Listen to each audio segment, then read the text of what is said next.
no tengan dudas de que si hay algo que la sociedad espera es que en algunos temas nos abracemos todos y caminemos hacia adelante, porque la Argentina es un país con enormes riquezas que tiene que transformarla en riqueza para su sociedad. Proponer para la presidencia de este cuerpo, con mucho orgullo y también con mucha convicción, a nuestra compañera Cecilia Moró. Parte de nuestro electorado, diputada Moró, recuerda cómo hizo poner la palabra negligencia para que no llegue la vacuna Pfizer y nos trató a nosotros de ser lobistas de Pfizer. No es posible que cada 24 horas un ministro suba un avión, viaje al exterior, hable con los organismos internacionales y mientras va al baño está renunciado. Más allá de la picaresca que eso implique, es un enorme deterioro de confianza. Tiene la oportunidad histórica del Ministerio de Economía de cambiar el rumbo de esa economía. Es la última oportunidad que probablemente le queda a la Argentina en mucho tiempo, hasta que haya un cambio de gobierno en Argentina. Sería muy importante, expresidente, que esté dispuesto a renunciar a una pretensión de candidatura para el 2023. Sería... Muchos se salieron del libreto con tal de hablarle a sus acólitos, cayendo incluso en exigencias que supongo que serán recíprocas, en el sentido de que quien parece que acá habla y pretende un cargo tiene que estar borrándose para el 2023. Esto es algo novedoso que he visto en la política argentina. Vos, Cecilia, vas a estar en los libros de historia como la primera mujer que presidió la Cámara de Diputados de la Nación. Soy consciente que tengo una responsabilidad adicional por ser mujer. Y la verdad que me genera un orgullo extra ser la primera mujer de la Cámara. No se confundan, no voy a gobernar por mis hormonas esta Cámara, sino con mi cabeza, con mi corazón militante y con mis convicciones políticas. ¿Qué tal? ¿Cómo andan? Tengan linda noche de martes. Aquí estamos por la televisión pública arrancando Desiguales. Bueno, la sesión de hoy en la que efectivamente se consumó la renuncia al cuerpo de Sergio Massa y la confirmación, por supuesto, de Cecilia Moró como la nueva presidenta de la Cámara de Diputados, primera mujer en la historia. Ya está con nosotros Germán Martínez, el titular del bloque del Frente de Todos, para charlar un poco y hacer un balance de todo esto. Si uno lo mira desde la perspectiva del oficialismo, el capital que hoy recuperó y que se recuperó en estas horas, digamos, ¿no? Pero que se cristaliza en esta escena que acabamos de ver en el informe de arranque de Desiguales es muy importante. Y es ni más ni menos que la recuperación de la perspectiva del ellos y nosotros. Siempre, insisto, desde la mirada del oficialismo. ¿Por qué lo digo? Hasta hace muy poco, cualquier conversación con integrante del Frente de Todos, el ellos y nosotros estaba planteado hacia adentro, hacia las diferencias internas que efectivamente habitaban en ese frente, o habitan, pero ahora están, por supuesto, realineadas o reconducidas. En lo que acabamos de ver y en la reacción de sectores de la oposición, vuelve a acomodarse en el lugar lógico el ellos y nosotros, si ustedes quieren, oficialismo y oposición. Y para mí eso es un capital muy importante del gobierno en este momento, porque además recrea expectativas. Por supuesto que a esto que acabamos de ver hay que sumarle esta foto que tenemos aquí atrás y que en un ratito con Nico Fiorentino vamos a comentar, que tiene que ver con el abrazo entre Máximo Kirchner y Sergio Massa, que mañana a las 5 de la tarde va a jurar como ministro de Economía y un rato después va a hacer sus primeros anuncios en una conferencia. Pero esta escena vuelve a recrear expectativas. Expectativas que, por supuesto, ponen en ese estado de ánimo a algunos sectores de la oposición. A llegar al punto, yo pocas veces vi una cosa así, que el diputado de Loredo le pide a un dirigente político que renuncie a la esencia de la política, que es efectivamente tratar de generar una gestión que le permita un capital político para después aspirar a seguir ejerciendo esa representación en el futuro, sea como candidato a presidente o como candidato a diputado, lo que fuera. Pero es muy loco pensarlo en esos términos. Es decir, alguien que está en la gestión política, para poder hacerlo bien, tiene que resignar su ambición de seguir representando a un sector de la sociedad. Creo que se explica en la preocupación que puede tener genuinamente la oposición de la reconfiguración del propio Frente de Todos, que va a tener que trasladarlo en hechos concretos en muy poco tiempo para mejorarle la calidad de vida a la gente. Y sobre esto me quiero detener, porque en un mundo que está convulsionado, en un mundo que está patas para arriba, que hoy incluso Estados Unidos, en su propia decadencia de su liderazgo geopolítico, vuelve a recurrir a la provocación, en este caso a China, a partir de una visita de la jefa de representantes, podríamos decir jefa de diputados, a Taiwán en un conflicto ya histórico. Esa es la escena, ese es el mundo en el que efectivamente estamos viviendo, además de haber atravesado la pandemia y la propia guerra Rusia versus la OTAN, que todavía no está para nada resuelta. ¿Qué es lo que genera eso? Bueno, una interminable cantidad de crisis y crisis de distintos sectores. Hoy habló el Papa Francisco y dio un mensaje sumamente interesante, incluso cuando los estados todavía, además de toda esta situación que afecta directamente la coordinación solidaria de los países, la multilateralidad, etcétera, etcétera, los países siguen dando la pelea, o los estados siguen dando la pelea contra las corporaciones. Y les pido que presten atención el mensaje del Papa Francisco, que identifica a las pequeñas y medianas empresas como parte de una comunidad. Y dice sobre el final, la suerte de la comunidad es la suerte de las pequeñas y medianas empresas, que es lo mismo que decir, la suerte de la clase trabajadora está atada a la suerte de las pequeñas y medianas empresas y viceversa, porque son las que generan empleo, etcétera, etcétera, pero identifica otro sector siempre privilegiado y que en medio de las crisis suelen salir airosos en función de sus privilegios. Escuchen con atención lo que hoy decía, o este mensaje del Papa Francisco. Y entre los grandes perjudicados están los pequeños y medianos empresarios, los de los comercios, los talleres, la limpieza, el transporte y tantos otros. Los que no salen en las listas de los más ricos y poderosos y a pesar de las dificultades crean puestos de trabajo manteniendo su responsabilidad social. Los que invierten en el bien común en lugar de esconder su dinero en paraísos fiscales. Todos ellos dedican una enorme capacidad creativa a cambiar las cosas desde abajo.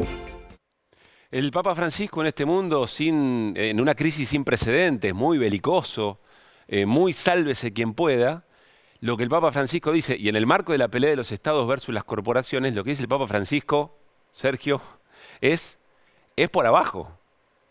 Es por abajo. Es en esos sectores que son parte de una comunidad, que son los que generan empleo, los que trabajan con responsabilidad social y por el bien común.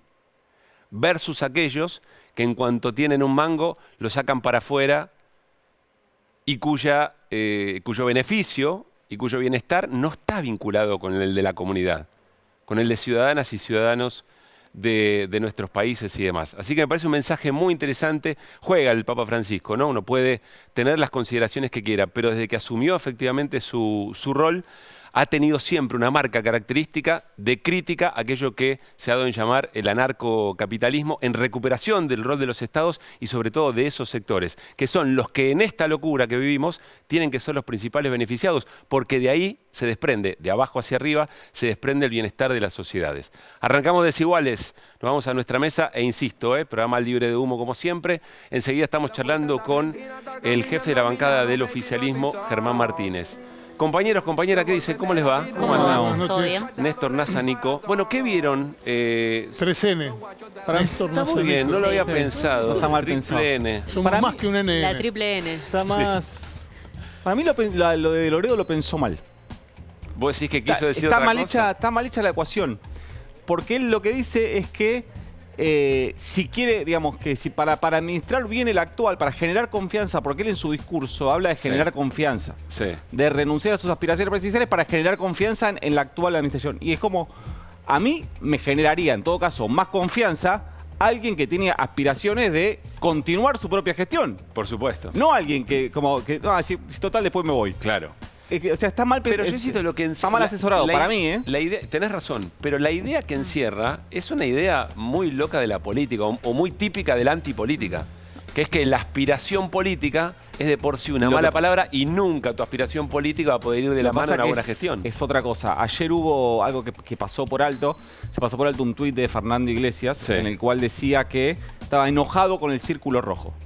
Ajá. Porque decía que el Círculo Rojo se equivocaba porque en el marco... Ahí se lo tenemos, dice. Es un poco raro que se intente restaurar la confianza de la población y los mercados apelando a los integrantes de una asociación. Esto en el marco del juicio que está llevando adelante a la vicepresidenta y otros exfuncionarios, ¿no? Integrantes de una asociación ilícita y no a quienes la denunciaron. Pero el Círculo Rojo argentino es así. Esto en el marco de la reacción de los mercados, etcétera. Hay algo que, mira, hoy estoy hablando. Dos cosas. Primero, en Juntos por el Cambio no vieron venir. No lo vieron venir al plan Massa. O sea, desconfiaban de dos cosas. Que el presidente Alberto Fernández cediera el control de la economía en un jugador con aspiraciones presidenciales. Y que Cristina Fernández de Kirchner volviera a confiar en alguien que no pudiese controlar. Sí. O sea, esa curva la vieron venir. Y después lo que sí les pasa efectivamente es que, digamos, de los players que hay en el frente de todos, es el más complicado desde el punto de vista electoral para Juntos por el Cambio. Por a quién puede interpelar socialmente. Porque a quién puede interpelar, y no solo en el electorado, también con sus vínculos. Digamos, los vínculos de Sergio Massa en muchas cosas se parecen mucho a los vínculos de los principales jugadores de Juntos por el Cambio. Digamos, la línea con el poder económico y con otros sectores más.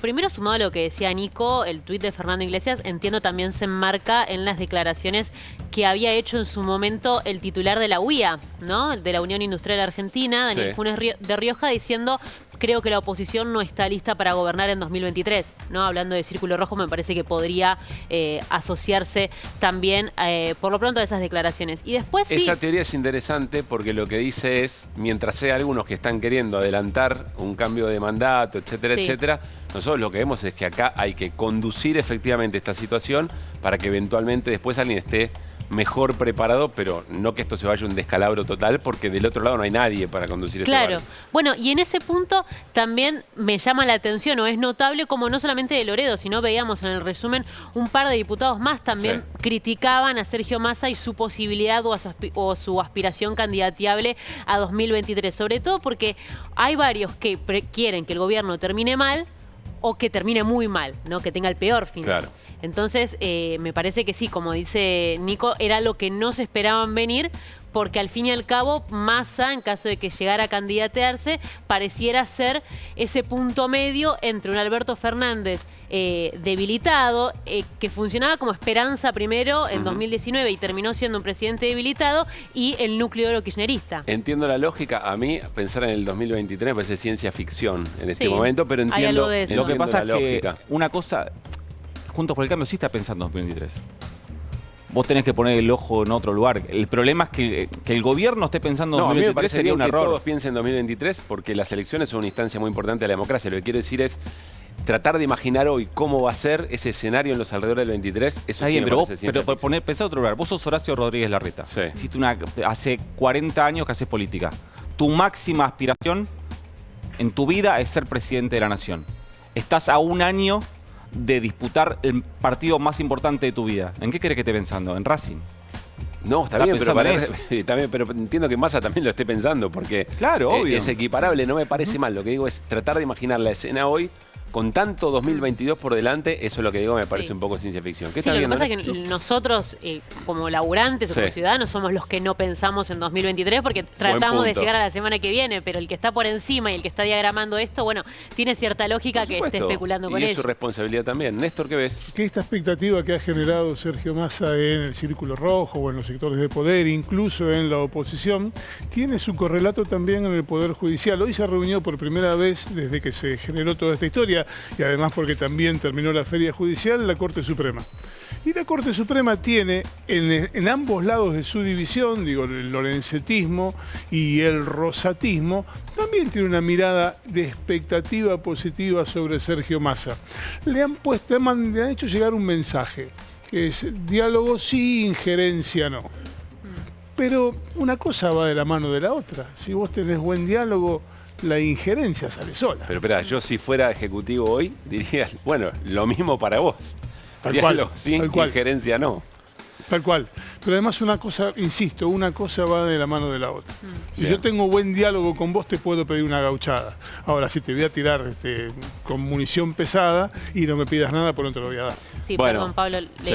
Un último comentario. Sumado a lo que dice Néstor, Massa creo que se caracteriza por su ductilidad de golpe, ¿no? O tener diálogo con diversos sectores al mismo tiempo. Es un capital político muy importante. Es un capital ese sector. político y... Que cualquier dirigente Claro. querría tener, por otra parte. Claro, ¿no? Entonces, dentro del peronismo me parece que es uno de los personajes en los que se destaca esa cualidad y creo que eso la oposición no lo estaba viendo. Es decir, que esa persona vaya a liderar o estar enfrente del proyecto, bueno. Bueno, amigues, ahora vuelvo. Voy a charlar con Germán Martínez, por supuesto están invitados a la charla. Me voy a quedar pensando en eso. Diálogo sin gerencia no. Germán, ¿cómo estás? ¿Cómo venimos los santafesinos con la corte? Sí, ¿no? Así, ¿qué te parece? Hemos mandado de todo. ¿Y tenemos que estar agradecidos o no? El resto de... Lo dejo a tu criterio. Bueno, a ver, de la escena de hoy, Germán, ¿con qué te quedaste? ¿Con qué imágenes, pero con qué ideas también? ¿Con qué impresiones políticas? Bueno, a mí me parece que hoy logramos en el recinto consolidar políticamente una expectativa que en parte lo reflejaba la mesa, una expectativa positiva generada con el anuncio de la llegada de Sergio Massa al Ministerio de Economía reformulado, que si vos tenés memoria, la última vez que yo vine acá, que fue la primera semana de vacaciones de invierno del interior, sí. O sea, la semana después del 9 de julio. ¿Tu familia lo recuerda? Con mi familia acá, correteando por aquí exactamente. Yo te había dicho que en la sesión anterior, que había sido la primera sesión después del anuncio de Batakis, sí.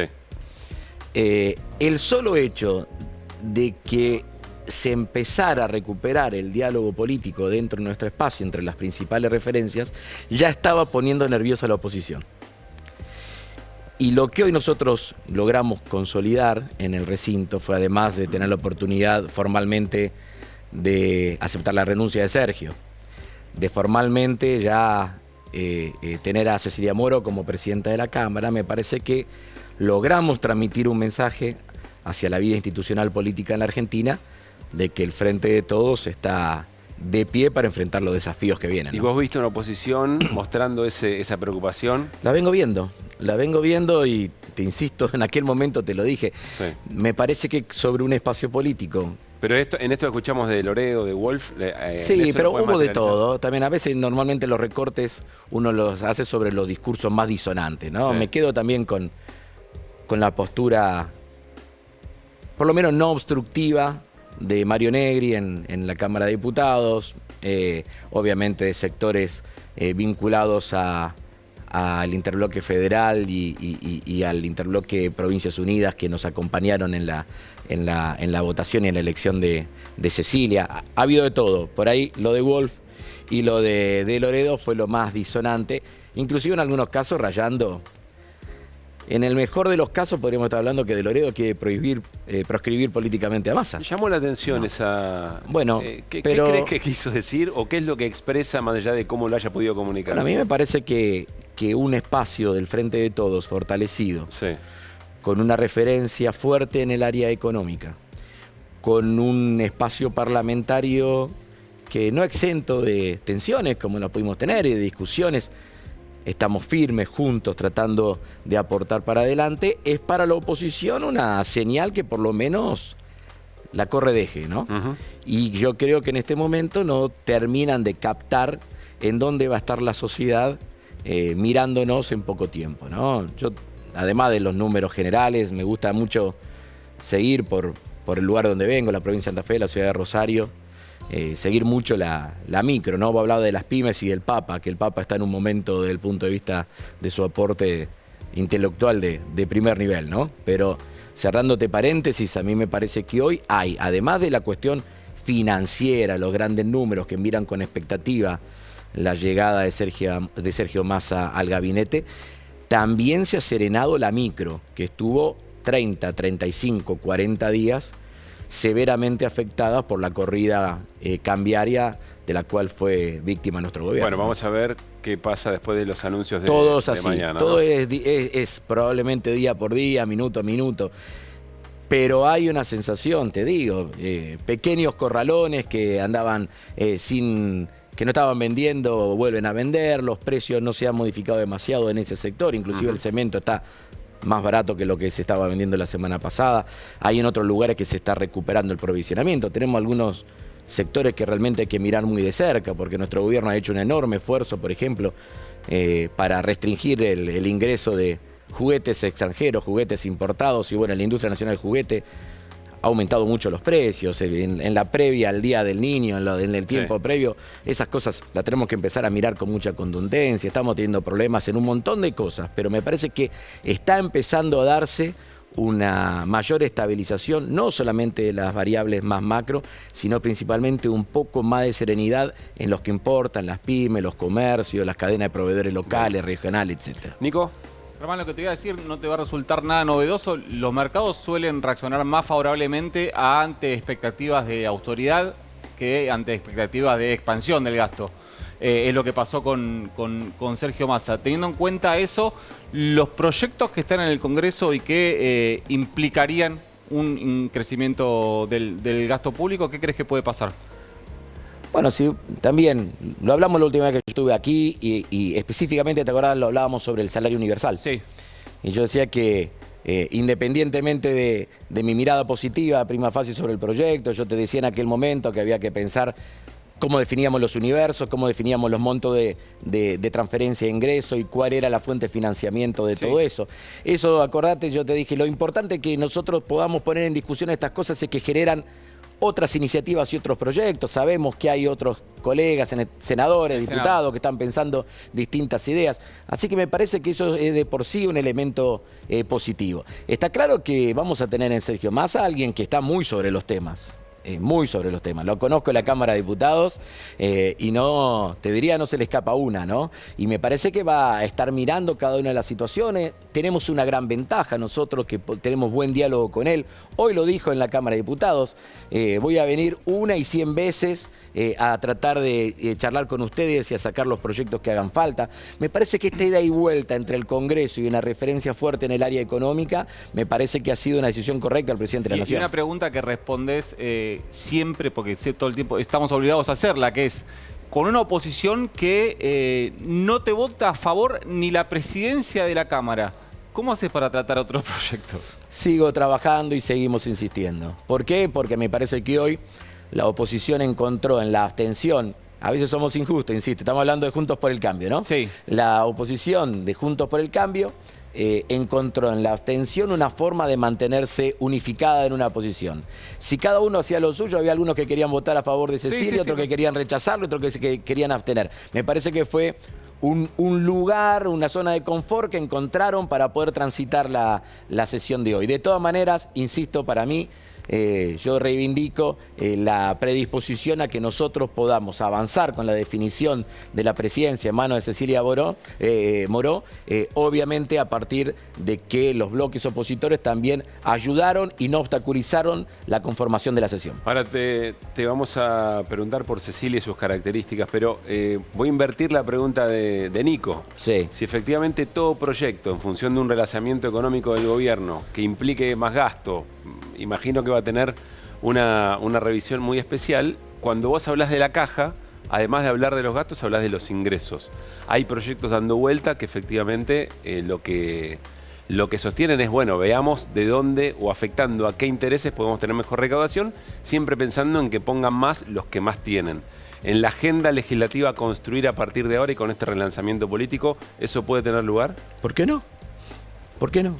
¿Por qué no? Y me parece que en eso nosotros, a medida que vayamos teniendo por parte de Sergio Massa, ministro de Economía, las coordenadas de por dónde tenemos que transitar, iremos acomodando también nuestra agenda parlamentaria, agregando intensidades en aquellos temas que son para la gestión obviamente más imprescindibles. ¿Y por qué no? Me parece que nosotros en eso no hay temas vedados en la Cámara de Diputados, no hay temas que tienen ni bolilla blanca ni bolilla negra. No, pero todo sí se discute. pero sí hasta acá ha habido una lógica de, bueno, si están los votos vamos, si no están los votos no.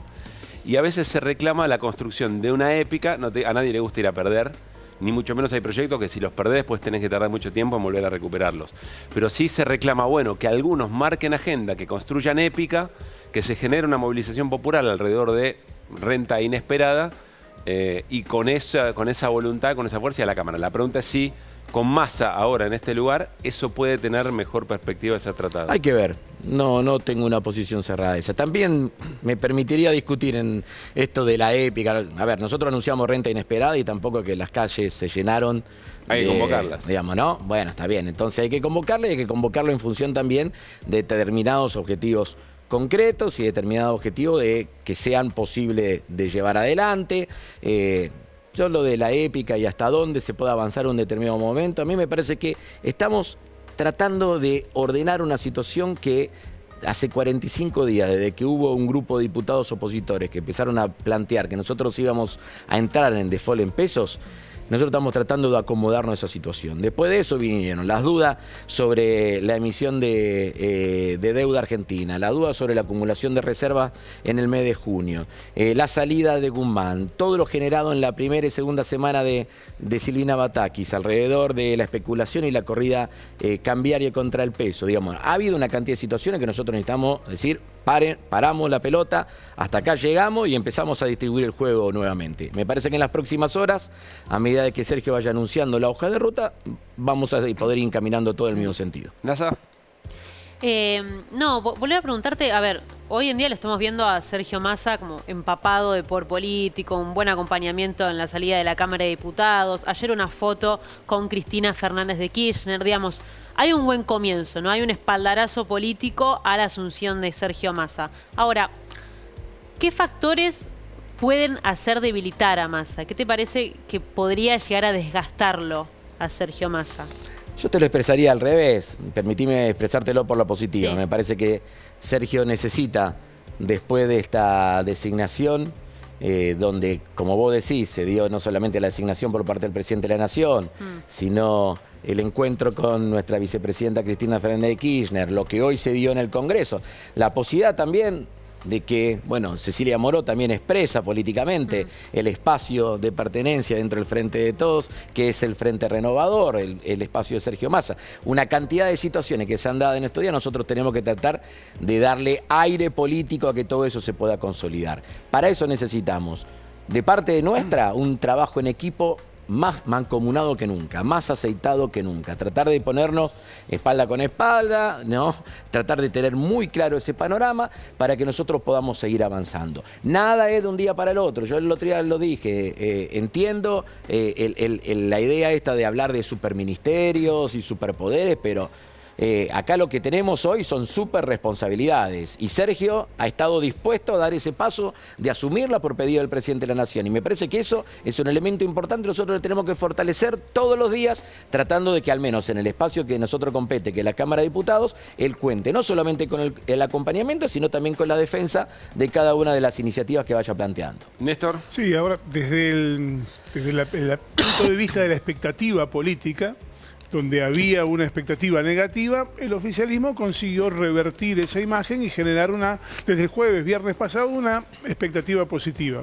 Ahora, esa expectativa positiva está muy vinculada con lo que recién denominabas el círculo rojo o los grupos de poder, influyentes, dominantes, con el resto de que es la base de sustentación del Frente de Todos, con los sectores que no representan al poder. ¿Qué pasa?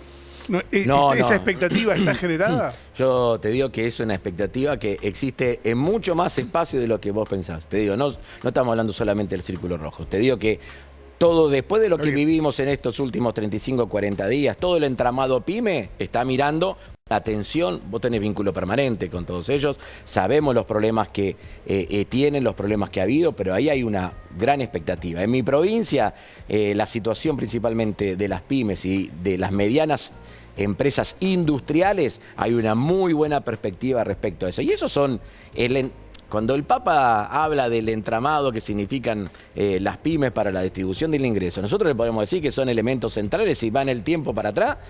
Esa era la comunidad organizada, ¿no? A la hora de pensar la comunidad organizada estaba todo este entramado. Y ahí hay una muy buena perspectiva de la decisión tomada y de eso. A lo que yo voy es a otra cosa. Cuando los sectores de poder, el círculo rojo por llamarlo genéricamente, brinda un voto de confianza, rara vez es por amor, generalmente es por interés.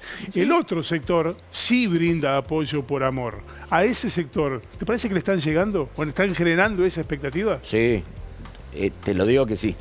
En el corto plazo ha habido una ventana de expectativa y de esperanza en esos sectores. La tenemos que consolidar con anuncios, con políticas, con establecimiento de situaciones más duraderas en el tiempo, pero la expectativa se ha regenerado, no te quepa la menor duda, y mucho más allá de lo que uno puede captar como los espacios más vinculados al poder económico tradicional, que tienen otros intereses, ¿no?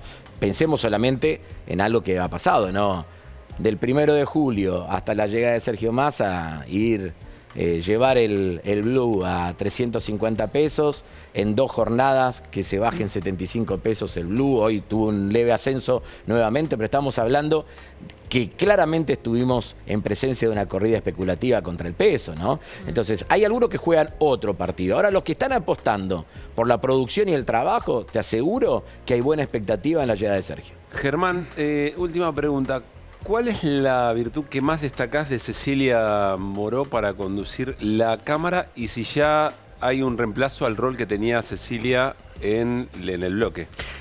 Lo primero, lo dije en el discurso y lo puedo decir. 4 elementos que para mí son fundamentales.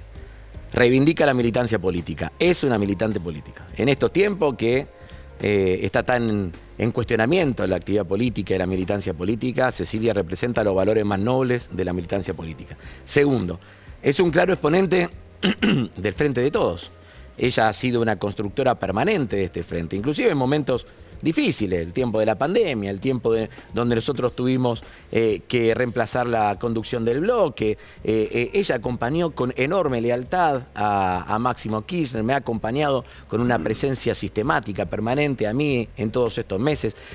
Me parece que eso es muy, pero muy valioso. Bien. Lo tercero, tiene trayectoria legislativa, porque hoy se hablaba muchas cosas. Ella viene de ser legisladora en la provincia de Buenos Aires, este es su segundo periodo en la Cámara de Diputados. No solamente ha trabajado para dentro del bloque, sino que ha sido una de las personas que en nombre de Sergio Massa también dialogaba con los bloques opositores. Y lo cuarto, me parece que es una gran persona y una gran compañera. En tiempos donde también parecería que la política a veces tiende a deshumanizarse, Cecilia le agrega mucho de todo eso a la Cámara de Diputados. Ella ocupaba hasta hoy la vicejefatura del bloque. Hay 2 roles importantes que tenía ella y que seguramente nuestro bloque va a tener que ¿Todavía no está resuelto eso? No. Uno, la vicepresidencia del bloque, y segundo, ella hoy es presidenta de una de las 2 comisiones más importantes que presidimos en la Cámara de Diputados. Nosotros presidimos la Comisión de Presupuesto, una comisión muy relevante donde tenemos una mayoría importante allí, y tenemos la Comisión de Legislación General que la presidía Cecilia, y también vamos a estar obviamente designando un representante y un reemplazante a medida que pasen los días. Ya voy a pedirle a Nico que nos dé una caracterización del vínculo entre Sergio Massa y Máximo Kirchner. ¿Hace mucho que no hablas con Máximo? No, el fin de semana. Habla. ¿Y cómo está? ¿Cómo ve esta situación? Bueno, me parece que viene siguiendo de cerca todo lo que está pasando. No, yo en eso siempre soy muy respetuoso, te lo he dicho, de los diálogos que mantengo con él. A mí cada palabra, ¿Va a jugar un rol más presente en la Cámara hasta aquí? Yo lo que te digo que cada palabra, cada observación, cada sugerencia, cada vez que tengo la oportunidad de charlar con él, yo sigo aprendiendo muchísimo. Así que todo lo que sea presencia de Máximo en nuestro espacio, y a mí personalmente me gusta tenerlo lo más cerca posible. Bueno, gracias, Germán. No, gracias. Esto te lo pregunto entre nosotros, no se escucha nadie, se celebró el 1-0, ¿no? En casa. El 1-0, el clásico.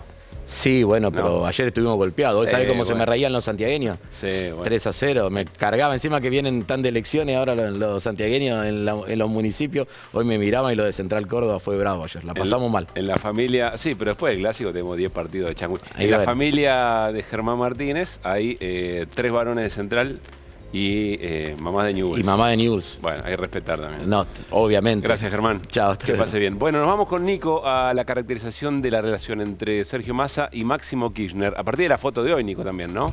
Ayer vimos una foto, esta es la de hoy. Esos son Máximo Kirchner y Sergio Tomás Massa. Ayer habíamos visto otra, la de la vicepresidenta, Cristina Fernández de Kirchner, con Sergio Massa en su despacho del Senado. Hay una información que la contó muy bien nuestra colega acá en Desiguales, no la contó acá, sino en el diario Ahora, hablamos de Pablo, de Toto Ibáñez, respecto a un pedido especial que le hizo Sergio Massa al presidente Alberto Fernández para que Máximo Kirchner vuelva a tener un rol preponderante en la toma de decisiones del Frente de Todos. Eso efectivamente es así, yo lo pude chequear y efectivamente es así. ¿Va a pasar? Es muy difícil que eso pueda pasar. ¿El presidente lo gestione o que Máximo lo acepte? Creo que las dos cosas. Más difícil lo segundo. De todas las relaciones interpersonales del Frente de Todos que se dañaron en estos 3 años, la más complicada de todas es la de Máximo Kirchner con el presidente Alberto Fernández. Igual el pedido de Sergio Massa está, el diálogo entre ellos. De hecho, te decía, en la foto que vimos, que nosotros presentamos ayer como la foto, que fue la recepción, que nosotros lo presentamos así, la recepción de Cristina Fernández de Kirchner al desembarco, ahí la vemos, el desembarco de Sergio Massa en el Ministerio de Economía. Bueno, hay alguien que estaba en esa reunión que se corrió para la foto. ¿Qué es? Que es Máximo Kirchner. Que lo acompañó a Sergio Massa, se cruzaron al Senado para la foto con la vicepresidenta. Una foto de doble legitimación, ¿no? De Cristina respecto de Massa y en el día en el que se avanzó fuerte en la causa contra Cristina, viceversa. Pero lo que nos marca el abrazo que vimos hoy, que hay otro también, esto que lo podemos ver, hay un... Arranquemos al revés, arranquemos viendo lo que hoy decía Sergio Massa cuando presentaba su renuncia como presidente de la Cámara sobre Máximo Kirchner. Veámoslo. Quiero agradecerle a mi bloque por la responsabilidad que me asignó a lo largo de estos 2 años y medio, a Germán, a Máximo, a Cecilia, a Pau, a Cristina Álvarez Rodríguez, que ya no está porque el trabajo... que ya no está en la banca, pero estás. Porque... Ahí cuando miró para su derecha Sergio Massa, ahí justo abajo estaba Máximo Kirchner, que ya no ocupa el lugar central que ocupaba cuando era presidente de la Cámara. En la Cámara sí va a tener un rol importante, que lo sigue teniendo. Me parece que tenemos que empezar a pensar en un Máximo pre-presidencia del bloque. Por ejemplo, decimos, che, está fuera de todo. Bueno, mientras nosotros creemos que está fuera de todo, solo ayer se reunió con ministros de la provincia de Buenos Aires y con ministros nacionales. Solo ayer. Es decir, vuelve a ocupar un rol más de armador, no en la primera plana. ¿Eso no venía ocurriendo? No, eso sí, eso nunca dejó de ocurrir. De hecho, hay un trabajo que él hace para Cristina Fernández de Kirchner, que es el de, en muchos casos, contención. Muchas veces es quien tiene que explicar a la dirigencia política del Frente de Todos por qué hay que hacer algunas cosas que por ahí, lo que discutíamos recién con Germán, en lo que venimos hablando estos días, a cierto electorado se pregunta hacia dónde vamos y para dónde vamos. Y, lógicamente, es central la relación que mantiene con Sergio Massa, una relación que él le agradece Máximo Kirchner, también lo podemos ver en el momento tal vez más cumbre del Frente de Todos, que fue la victoria en las PASO de 2019. Esto decía Máximo Kirchner de Sergio Massa, y ahora te voy a contar lo que había atrás de eso.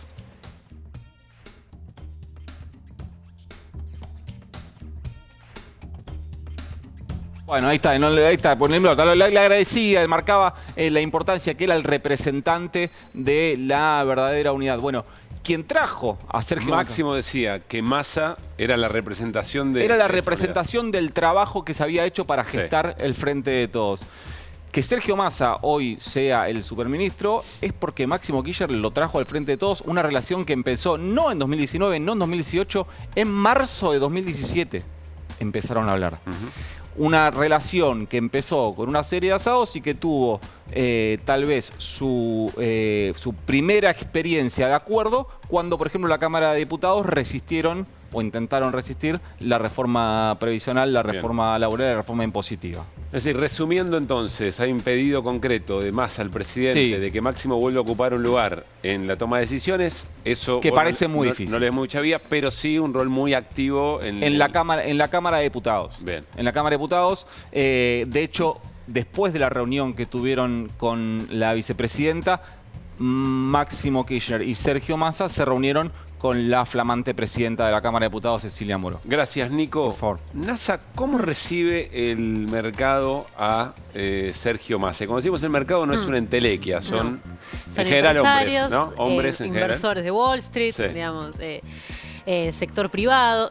A ver, obviamente que la palabra es expectativa, ¿no? La palabra clave es expectativa, pero si uno se pregunta por qué, bueno, es interesante ver cómo fueron las jornadas financieras, desde la renuncia abrupta del exministro de Economía Martín Guzmán, Sí. pasando por la asunción de Batakis, haciendo otra parada también por las medidas que ha anunciado Batakis y finalmente el anuncio de la llegada de Massa. Nosotros vemos, mira, fíjate este cuadro A que ver. preparó la consultora AdCap, ¿no? La de Javier Timmerman. Es interesante ver cómo los dólares financieros y el ilegal, Sí. cuando renuncia Massa, estaban bastante por debajo de los 300 pesos, ¿sí? Bueno, renuncia un sábado, en un momento no se sabía la renuncia de Guzmán, digo, ¿no? Renuncia Sí. un sábado, luego no se sabía bien quién iba a asumir, asume Batakis, en primer lugar con apoyo político, que después, al menos públicamente, se fue diluyendo. Batakis comenzó a tomar medidas que sí buscaban justamente esta austeridad fiscal, El primer ¿no? mensaje Para el segundo semestre. para calmar mercados, tan Sí. criticado también por ausencia de otro tipo de medidas, ¿no? Exactamente, unos anuncios que también es cierto se han dado de manera aislada, sin Sí. demasiado sustento de cómo se iban a llevar adelante y finalmente faltó eso que tiene hoy Sergio Massa, que es el apoyo político. Y en medio de ese contexto, si querés lo podemos volver a ver, tuvimos los dólares todos, ¿no? El contado con liqui, el bolsa y el dólar blue, superando ampliamente los 300 pesos. En promedio arriba de 300. En promedio arriba de los 300 pesos, Sí. sí, pero en lo peor de la corrida cambiaria, el blue llegó a 350 pesos, el MEP, el contado con liqui a 340, el MEP también estuvo bastante por encima de los 300 pesos, y así recibe hoy el mercado a Massa, ¿no? A un día previo a su asunción y al anuncio de las medidas económicas, ¿no? Acá que estamos viendo, básicamente, si bien hoy en día tenemos un mercado expectante que ya empezó a torcer expectativas, ¿no? Por la llegada de Massa, un mercado que todavía no está a los niveles que lo había dejado Martín Guzmán, Claro. aún con una crisis financiera incipiente. Ya venía atravesando turbulencias el exministro. Sí, de claro, lo Economía. interesante que va a ser es cuál es el punto de equilibrio. Si efectivamente encuentran estos dólares especulativos un punto de equilibrio, y el punto de equilibrio de ninguna manera puede ser el origen de lo que tenía Guzmán. Tiene que ser mucho menor, ¿no? No, como pero- para desalentar expectativas devaluatorias. No, pero quiero decir, si bien los números que manejaba Guzmán no eran los mejores, Sí. sí es cierto que eran bastante menores, ¿no? A los que termina dejando Batakis la gestión. A ver, no es únicamente los 24 días de Batakis lo que dispararon la Sí, yo corrida cambiaria, le sacaría ¿no? a Batakis la responsabilidad de esos No, números, no. digamos. A ver, hay una cuestión detrás, digamos, hubo un componente especulativo muy fuerte, hubo un retraso en la liquidación, digamos, hubo un adelantamiento de importaciones, restricción de las importaciones que no terminaba de definir un precio, en definitiva, de los precios de los productos. Ahí es interesante porque el gobierno no quiere llevar adelante una devaluación por el costo político, ¿no? Sí. Que eso lo puede atravesar. Sin embargo, en el mes de julio vimos una devaluación no llevada por el gobierno, pero llevada por el mercado, que la Sí. terminamos viendo en los precios. Bueno, ¿no? esta es la puja, ¿no? Sí. Esta es la discusión. Último dato que te Dale. quiero mostrar en Cerramos. base justamente a las jornadas del mercado financiero es qué pasó con los bonos también, ¿no? Los bonos en dólares que cotizan aquí en la Argentina también se han desplomado en un 20%. Vos fíjate, 2 de julio, renuncia de Guzmán. Fíjate cómo caen los bonos de manera abrupta hasta que comienzan a subir paulatinamente tras el anuncio de la llegada de Massa. ¿Esto es solo Massa? Ya para cerrar. No, es el anuncio de Massa, son medidas del Banco Central que también buscan corregir la política monetaria y ha influenciado en pensar más en los pesos que en los dólares. Y hay un contexto internacional respecto de los anuncios de la Fed de subir la tasa de interés, Claro. y lo que ha dicho su director, ¿no? Jerome Powell, de la economía no se va a enfriar, y si se enfría nosotros vamos a estar atentos a esos, que hicieron que justamente, bueno, se pudiera desplegar en las economías emergentes una baja en los dólares financieros y una suba de los bonos. Así que así recibe al mercado Massa, con necesidades, con expectativas y golpeado respecto de los últimos días. Bueno, ¿cómo recibe el gran pueblo argentino, digamos, ¿no? Bueno, También eso la es otro llegada de tema. Massa, que son intereses contrapuestos, efectivamente, con los del mercado. Y se acabaron las especulaciones. Mañana conoceremos a esta hora, estaremos hablando de esas primeras decisiones. Bueno, nos vamos al corte. Al regresar, vamos a charlar con Néstor Espósito algunas novedades en torno a la causa vialidad y sobre todo está en el centro de la escena el lawfare, que no es otra cosa que la guerra política a través, no de la política, sino a través del Poder Judicial y los medios de comunicación masiva. Vamos a volver a hablar del caso Brasil y vamos a ver qué puntos de contacto tiene con lo que está pasando hoy en la Argentina. Corte.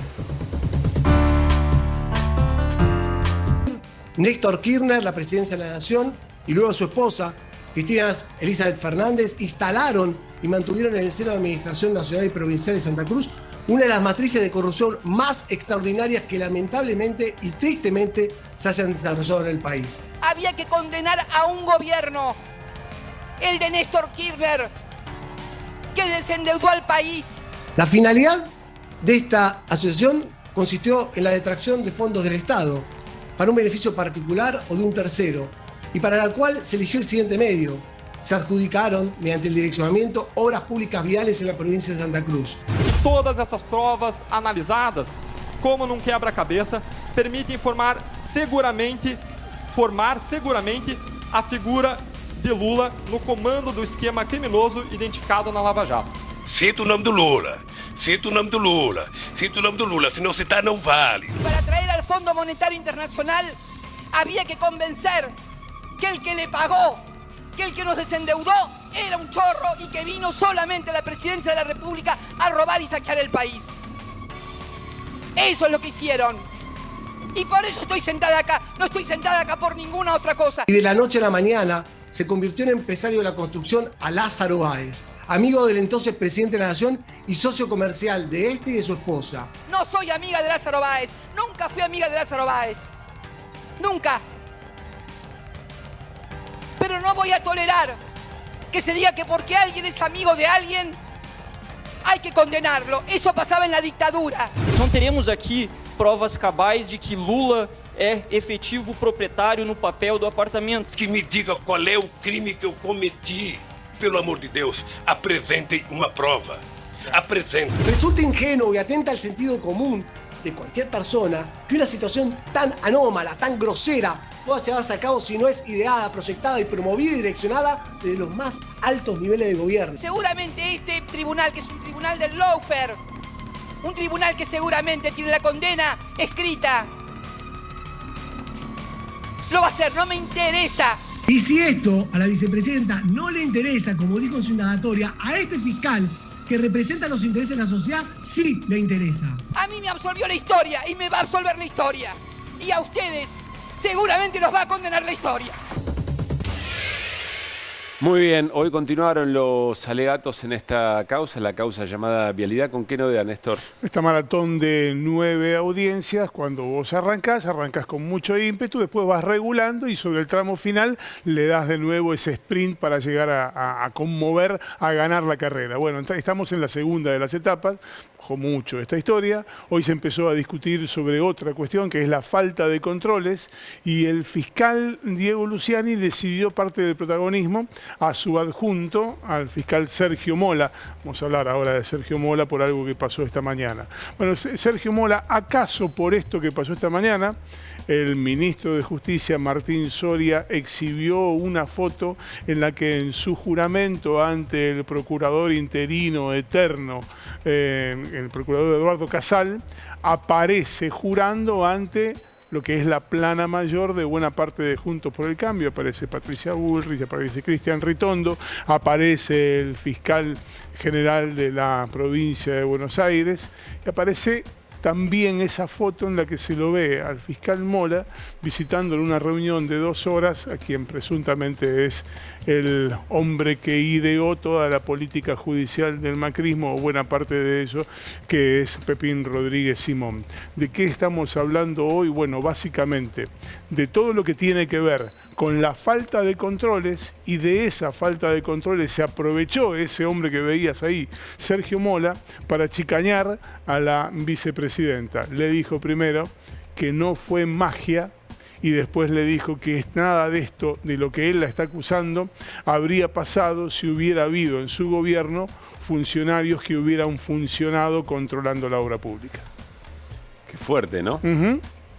Está claro que ninguna causa es igual a la otra, ni mucho menos, y no es nuestra intención aquí en Desiguales comparar efectivamente aquello por lo que se acusaba, apenas por convicción del juez Moro a Lula, por lo cual fue preso y no pudo participar libremente en las elecciones en Brasil, lo cual devino para todos los brasileños y brasileñas en la presidencia de Jair Bolsonaro, con lo que aquí se está juzgando. Pero sí hay un recorrido común, no solamente en Brasil, en la Argentina, sino también en Ecuador y en otros lugares, a partir del cual la utilización del Poder Judicial es funcional para tratar de ganar una competencia política. Está Beto Almeida a través de Zoom para charlar con Desiguales, periodista brasileño y gran conocedor de la causa en Lava Jato. Beto, ¿cómo estás? Pablo Caruso aquí en Desiguales, con todo el equipo saludamos. Muchas gracias, Paulo Caluso, por la invitación. Un saludo a ti y a toda la audiencia de la TV Pública de Argentina. Gracias. Insisto, Beto, sin querer forzar ningún vínculo entre una causa y la otra, ni situaciones parecidas en términos de técnica jurídica. ¿Estás observando algo a nivel regional parecido a lo que ustedes tuvieron allí, como el Lava Jato que dejó afuera a Lula de la carrera electoral? Pero es inevitable hacer comparaciones porque todo eso viene desde afuera, viene del norte. No es algo que se plantea desde acá, no nace acá. Puede tener alguna particularidad u otra, pero viene desde el Departamento de Justicia de Estados Unidos, que acá entrenó procuradores, jueces, le dieron cursos, le pagaron mucha manera de proyectos, de programas, ¿no?, en Estados Unidos para que hicieran ese trabajo de inventar toda una ficción jurídica. Es una ficción. La palabra parece fuerte, pero nunca se probó nada. No había papeles, no había pruebas. Lula dramáticamente pide: ¿de qué me acusan? No sabía, no. Incluso los propios procuradores decían: no tenemos pruebas, pero tenemos mucha convicción. Entonces, es inevitable comparar con lo que pasa en Argentina o en Ecuador, en Brasil, porque es una maniobra, ¿no?, que usa el Estado y usa también al periodismo, o un falso periodismo, la comunicación, para hacer la precondenación por los medios de comunicación, incluso con los jueces como Sergio Moro, que comandó la Lava Jato acá en Brasil, diciendo claramente que necesitaba tener el apoyo de los medios de comunicación, si no, no tenía esto.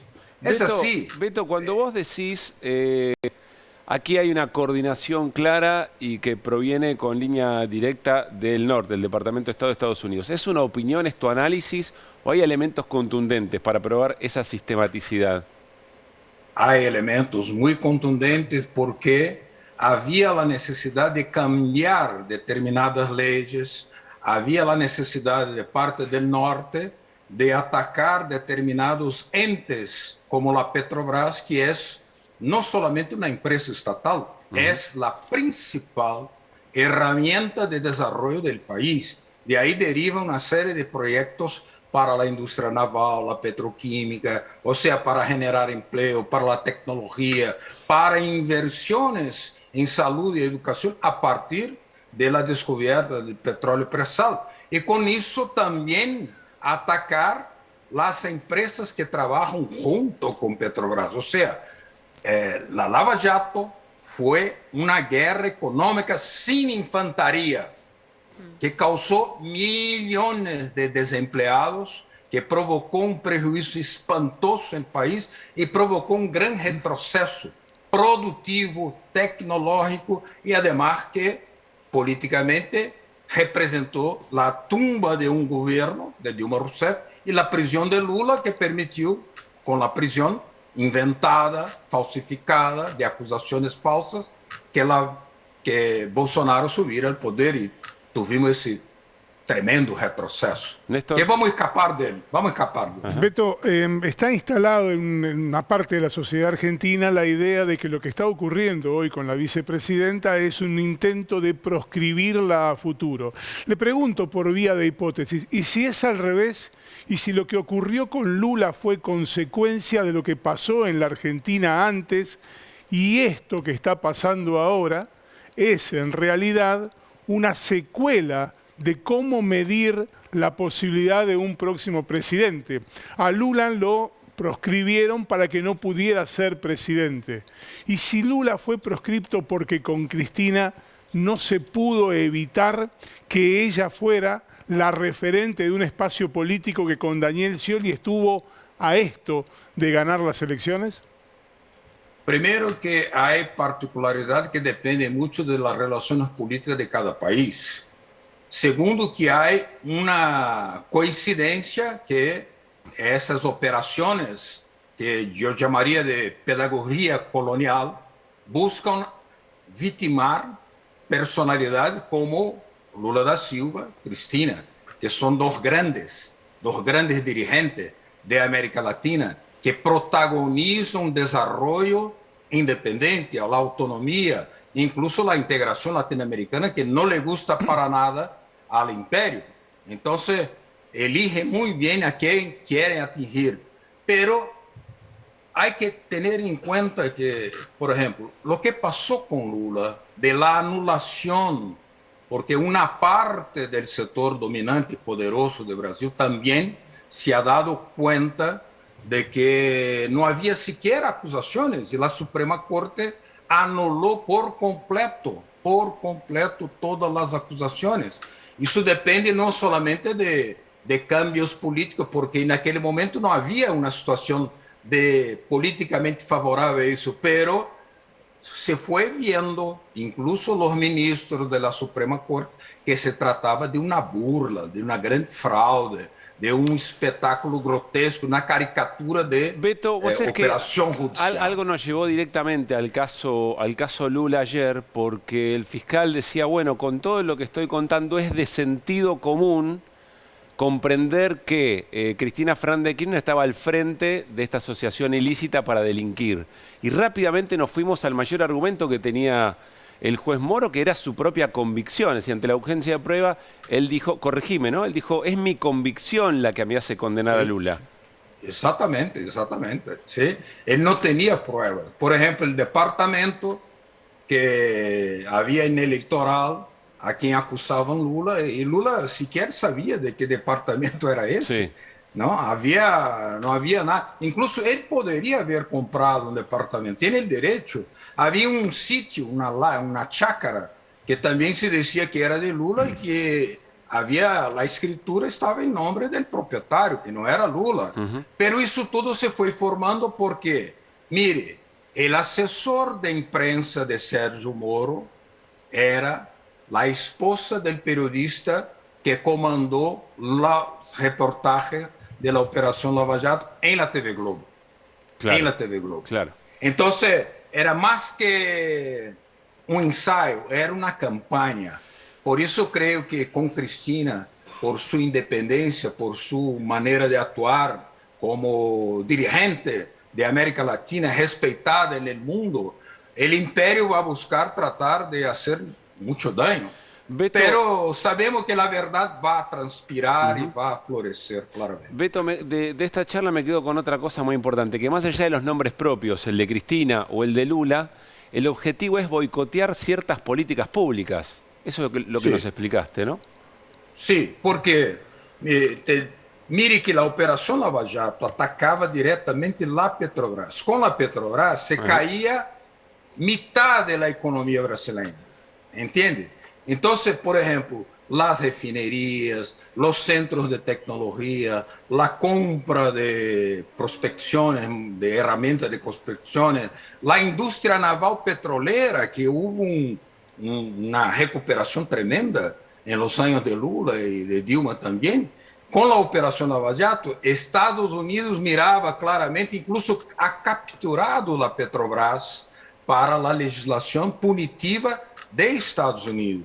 Es claro que teníamos una fragilidad, porque muchas de las acciones de la Petrobras todavía están hoy en la Bolsa de Nueva York, lo que permite que estemos sujetos a la legislación norteamericana. Entonces, la mirada era claramente para destruir las palancas de la economía brasileña y el símbolo de la recuperación que era Lula. Era clarísimo eso. Beto, un placer enorme volver a escucharte después de tantos años. Que estés muy bien y gracias por este rato. Muchas gracias, buenas noches. Chao. Que estés muy bien. Bueno, nos empezamos a despedir. Una cosa que me queda flotando aquí es, yo me imagino, puede haber una enorme cantidad de gente que observa el programa o cualquiera de los que tratan estos temas, está convencida a priori de que Cristina es delincuente. Y hay otra enorme cantidad que, más allá de cualquier cosa que pase en el proceso judicial, esto es un intento de proscribirla. La desconfianza sobre el Poder Judicial. Es decir, no importa el proceso, digamos, ¿no? Esa distancia, qué difícil, ¿cuánto va a llevar a recuperarla? Sí, de hecho está instalada la idea de que este juicio termine en condena y esa idea va a ser difícil de sacarla y cualquier fallo que no sea una condena va a ser mirado como un fallo parcial en sentido contrario. Es decir, de un lado y del otro de la grieta, la desconfianza ya está instalada de manera definitiva. Muy bien, nos vamos. Mañana nos reencontramos en Desiguales y a esta hora vamos a estar charlando ya sobre las primeras medidas anunciadas por quien mañana jura cerca de las 5 de la tarde como ministro de Economía y muchas otras cosas más, Sergio Tomás Massa. Que la pasen muy bien, tengan linda noche.